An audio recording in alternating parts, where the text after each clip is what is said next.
Ikaw na nasabang tanpa ng kulay Dami man siya siyang nausi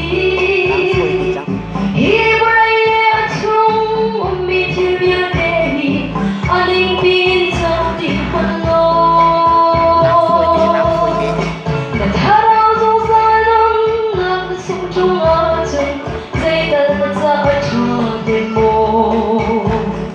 Benay na kulgabi Tuan karanahin Karaw na tupantan mo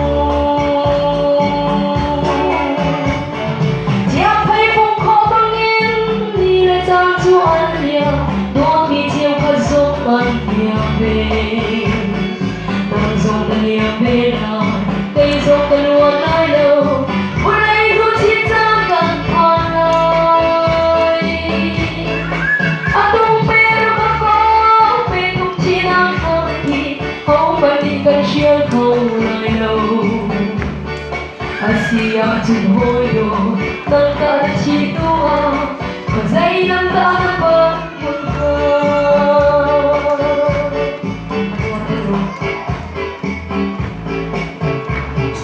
Lihit ang langay Inlaw tarama Pornoy o sim-sim lau Ganun na tabini Ape kau tu cinta selalu Nakal tak terai Kecita tegaulah Nakal kau bishim-shim ngayo Zungzar karau dengar Rau sungat sawatun Tutu perluatan tu asih Tiapai pun kau bangin Dia kacuan dia Tuan bitiw kazuman niyang ben Tangzong na niyang benan Kaizong dalawang ayaw Mulay gutit ang kanpangan Atong pero kapag Petong tinakaki Ang manigan siya kaulayaw Asya tuhoy do Nagkachituwa Kazay ng tanapan punta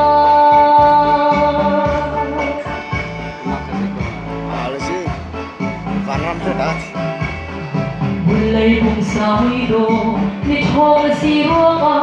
Morhoy mong sim-sim lau Mulai pumabintang Bitin nasiro ka Morhoy mong sim-sim lau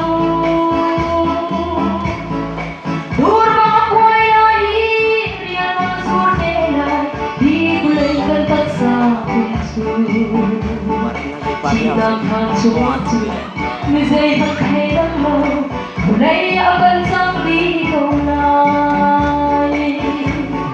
Tiapay pong komangin Di na katuan niya Doon bitiw kazuman niya ben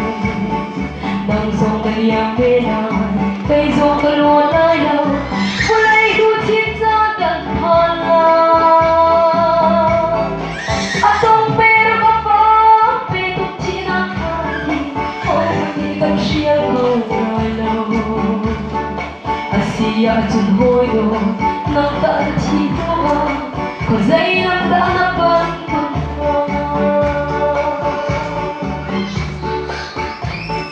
Tagsadang nagtaa Si Chong Tipante Si Cesar sa bandang layaw Kanun na sa Sibon Chane sa Zunito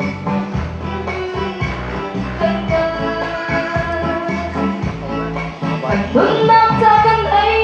Hindi na ron manhi Kansa chinapinsi Zaka kung kagayaw Berat kung kaulaw Hinati susinda yaw dun Tiapay pong komangin Di na katuan niya Doon bitiw kazuman niyang ben Nangzong na niyang benan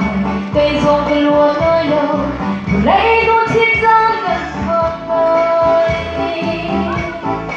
Atong pero kapag Petong tinakaki O patigang siya kung ayaw